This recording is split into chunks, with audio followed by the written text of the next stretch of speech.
Yo la team, c'est Noël ou quoi? C'est Noël en fait par rapport au fait que j'ai le... Aujourd'hui, on va parler de traditions de Noël qui sont assez bizarres, assez complètement crazy baka ou quoi la team?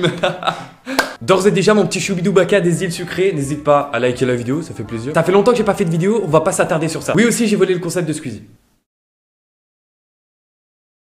Première tradition.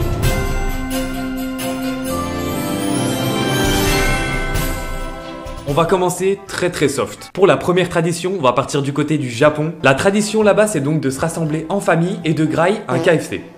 Est-ce que c'est bon pour vous? Cette coutume, elle est si populaire que carrément il y a des heures d'attente pour commander un KFC. Mais d'où ça vient? Pourquoi les Japonais carrément ils se disent à Noël, je vais grailler un KFC avec ma famille? Petite leçon d'histoire. On est donc en 1970 et le premier point de vente de KFC est ouvert à Nagoya, du coup, au Japon. Au cours de sa 4e année d'activité, KFC va lancer une campagne de publicité et carrément elle va buzzer. Faut savoir qu'au Japon, il n'y avait aucune tradition de Noël, du coup, ils faisaient rien à ce moment-là. Et KFC est venu faire rentrer l'esprit de Noël avec la convivialité, les repas en famille, l'esprit de fête de Noël comme on le connaît. J'aurais bien voulu retrouver le spot publicitaire, mais bon, il date de 1970, c'est un peu vieux quoi. Et donc c'est grâce à cette campagne publicitaire que depuis ce moment-là, les Japonais graillent un KFC pour Noël.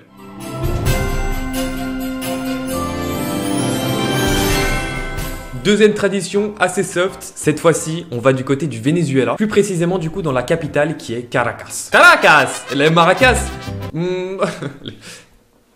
Faut savoir que du coup là-bas il ne neige jamais. Qui dit pas de neige, qui dit non plus pas de glace et donc pas de patinage. Mais les Vénézuéliens ils ont trouvé une alternative. Ils vont utiliser à la place des patins à roulettes. La vérité c'est stylé quand même. Ils se rendent donc à chaque fois à l'église avec leurs patins à roulettes et ça va carrément des plus jeunes aux plus vieux. Tout le monde fait ça. Et carrément pour vous dire comment c'est pris au sérieux, les rues sont bloquées aux voitures, ce qui permet du coup aux gens qui veulent se déplacer en patins à roulettes de se déplacer en toute sécurité.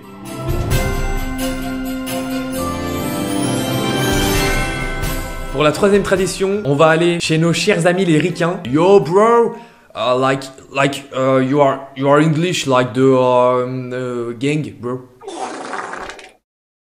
Qu'est-ce qu'ils vont faire ces petits américains? On les connaît ceux-là. À Noël on fait donc tous un sapin de Noël. Eux qu'est-ce qu'ils vont faire? Ils vont cacher un cornichon dans le sapin de Noël. Alors évidemment ils vont pas mettre un vrai cornichon. Au fur et à mesure des années ça a évolué. Et maintenant du coup il y a des décorations en forme de cornichon qu'on vient fourrer dans le sapin. Mais c'est quoi le but de tout ça? Le but c'est que ça rajoute un petit peu un jeu. C'est-à-dire que le matin de Noël, le premier enfant qui réussit à trouver le cornichon dans le sapin a le droit à un cadeau supplémentaire. Ou alors c'est aussi un synonyme de chance dans la prochaine année. Autant vous dire que les enfants uniques ils se mettent bien. Un cadeau gratos.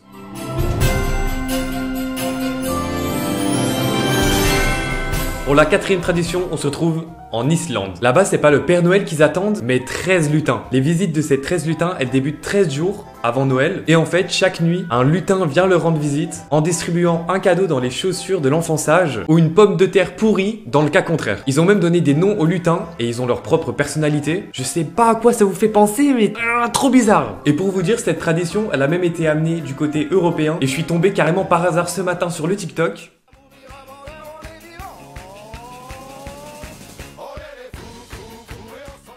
Je critiquais, mais la vérité, je trouve ça vraiment stylé. Genre si j'étais enfant, j'aurais vraiment trouvé ça cool.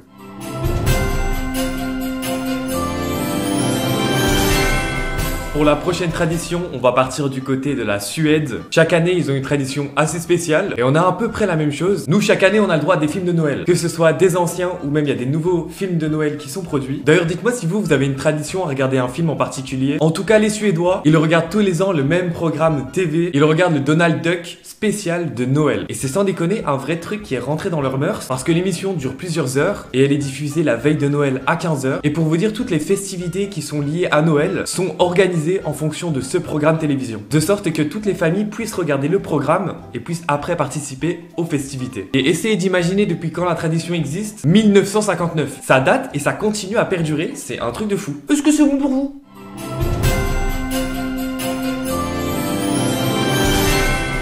On a tous déjà vu dans un film où les enfants sont dans la cantine, prennent une cuillère, mettent de la purée dedans et la jettent. Et ça atterrit sur le plafond. Et bien pour vous dire, c'est une tradition de Noël en Slovaquie. Mais cette fois-ci, c'est pas de la pomme de terre, mais du pudding. Le mythe dit que le pudding prédit l'avenir. En fait, l'homme le plus vieux de la famille va prendre la cuillère, va mettre du pudding dedans et va le jeter au plafond. Et plus le pudding collera au plafond, plus vous aurez de chance. Par contre les gars, refaites pas ça chez vous hein. Je vous fais un acting de ce qui va se passer avec vos parents si vous faites ça. Jeu d'acteur en français, je joue la maman énervée. Mais qu'est-ce que tu Alors ici c'est une autre tradition, on connaît Saint-Nicolas, on connaît Père Fouettard. Dans d'autres pays, ils ne connaissent pas Père Fouettard, ils ont quelque chose d'autre pour faire peur. Et cette chose, ça s'appelle le Krampus, et c'est assez connu en Autriche, en Croatie, en République tchèque, en Hongrie, en Italie du Nord, en Slovaquie, en Slovénie, et ainsi qu'au Liechtenstein. Et donc le Krampus, c'est une créature cornue qui a un air de démon avec un corps de chèvre. Selon la légende, il se promènerait aux côtés de Saint-Nicolas dans les rues, pendant que lui distribue des cadeaux. Krampus, lui, est à la recherche d'enfants qui n'ont pas été sages, et donc cherche à les punir. La vérité, si quand j'étais un enfant, on m'a dit que j'allais tomber sur ça, j'aurais fait aucun pas de travers. Est-ce que c'est bon pour vous?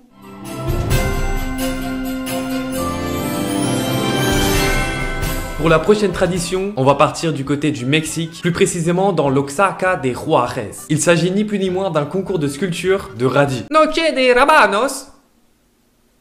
Chaque 23 décembre, les artistes prennent place dans une rue et passent à l'action. Le plus souvent, ce sont des scènes bibliques qui sont représentées. Et la vérité, je trouve ça super stylé. C'est quand même incroyable ce qu'on peut faire avec des radis. Je sais pas ce que vous en pensez, mais je trouve ça vraiment totalement crazy. Crazy radis. Bref. Je pense que vous l'avez compris, c'est la fin de la vidéo. J'ai essayé de ne pas raconter les mêmes traditions que Squeezie présente dans sa vidéo. Évidemment, ça aurait été chiant, sinon ça aurait été la même chose. J'espère que ça vous a plu. Si c'est le cas, n'hésitez pas à liker si ce n'est pas fait et à vous abonner évidemment. Et surtout, activer la cloche des notifications.